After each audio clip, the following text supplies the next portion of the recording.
ক্রিস্টিনের পা ধরে ক্রিস্টিনকে বের করে নিয়ে আসে। এরপর সে ক্রিস্টিনের কোটের একটি বোতাম খুলে দেয় আর সেই বোতামটি ধরে অদ্ভুত কিছু মন্ত্র পড়তে থাকে। মহিলাটির এই কর্মকাণ্ডে ক্রিস্টিন হতবাক হয়ে যায়। সে বুঝতে পারছিল না মহিলাটি কি করছে। ওর উপর আক্রমণ না করে ওর বোতাম কেন খুলে নিয়েছে। হঠাৎ করেই ক্রিস্টিনের মাথা ঘুরতে শুরু করেছে। এরপর মহিলাটির মন্ত্র পড়া শেষ হলে মহিলাটি সেই বোতামটি আবারও ক্রিস্টিনের হাতে ফিরিয়ে দেয় আর একটি শয়তানি হাসি দিয়ে বলে, খুব শীঘ্রই তুমিও আমার কাছে এসে হাত জোড় করবে। এটি বলেই মিসেস গ্যানেশ সেখান থেকে চলে যায় আর ক্রিস্টিন সেখানেই অজ্ঞান হয়ে যায়। জ্ঞান ফেরার পর ক্রিস্টিন সেখানে আর মিসেস গ্যানেশকে দেখে না। এরপর সে ক্লেকে কল করে আর ক্লে এসে ক্রিস্টিনকে সেখান থেকে নিয়ে যায়।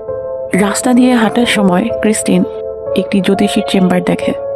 জ্যোতিষী হলো ওরা যারা মানুষের হাত দেখে ভবিষ্যৎ বলে। ক্রিস্টিন আগে এইসব বিষয়গুলো খুব একটা বিশ্বাস করতো না।